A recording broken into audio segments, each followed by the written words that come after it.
좋게 헤어져줘서 고마워. 그리고 미안해.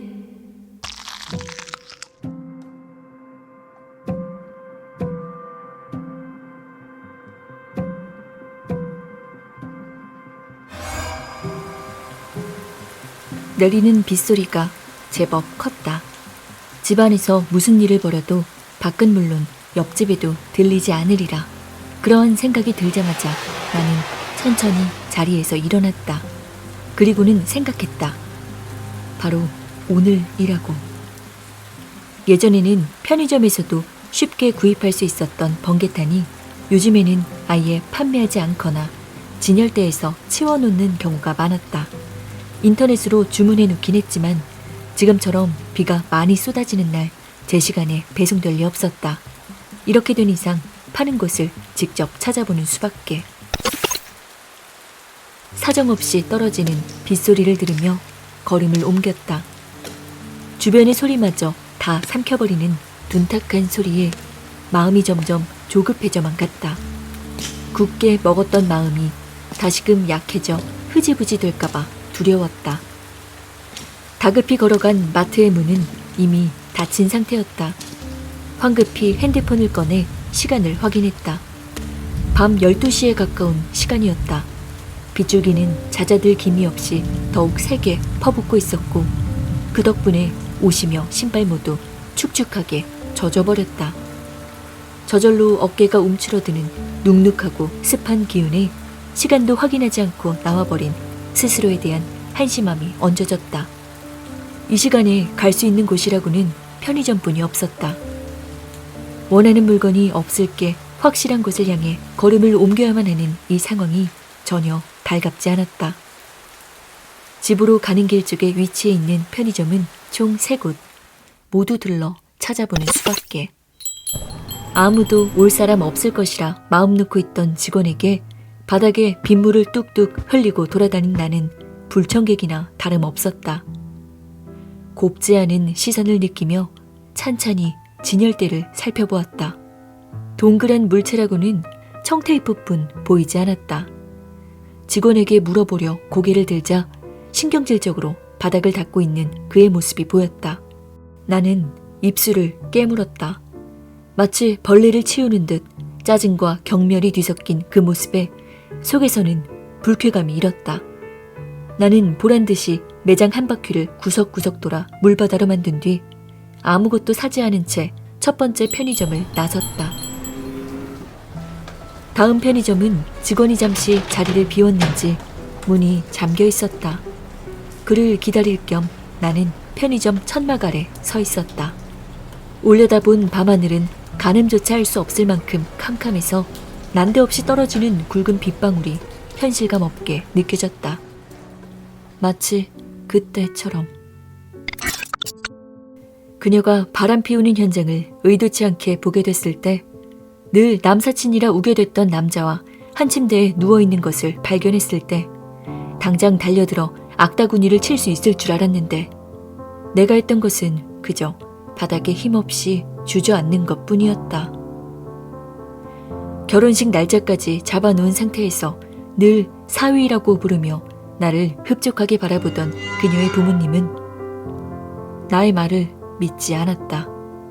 나와의 만남과 전화도 피하던 그녀가 보낸 문자는 표면상 사과였지 핑계와 남 탓으로 얼룩져 있는 더럽고 치졸한 자기 방어에 불과했다.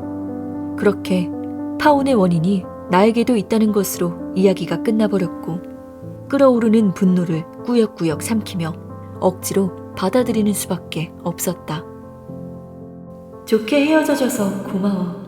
그리고 미안해. 탓하지 않을 테니 마지막으로 얼굴 보고 헤어지자는 나의 말에 그녀는 마지못해 모습을 드러냈다. 정말 괜찮을 줄 알았는데 아무런 죄책감 없는 그녀의 두 눈을 보자 이 모든 것이 걷잡을 수 없을 만큼 허무하게 느껴졌다. 두 번째 편의점에서도 번개탄을 찾을 수 없었다. 이제 마지막 한 곳. 자동문을 열고 들어간 편의점은 이상하리만치 고요했다. 직원도 보이지 않았다. 나는 매장안 진열대 구석구석을 살펴봤다. 그 사이 직원이 창고에서 천천히 걸어 나왔다. 번개탄은 역시나 없었다. 오늘이라 생각했는데 날이 아닌 건가? 실망한 마음에 소주 한 병과 진통제 하나를 집어 계산대로 향했다.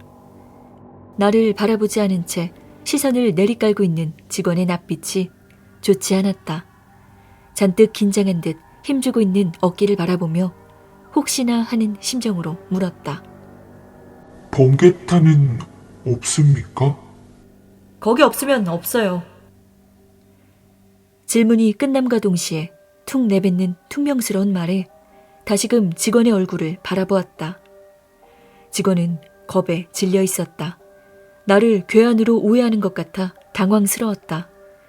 난감한 마음에 주춤대다가 라이터 하나를 집어 계산대 위에 올려놓았다.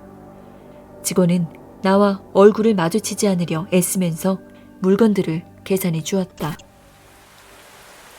집으로 돌아온 나는 현관 앞에 놓여있는 상자를 발견하고는 빠르게 다가갔다. 인터넷으로 주문했던 번개탄이었다. 이 날씨에 이 늦은 시간에도 일하는 사람이 있다니.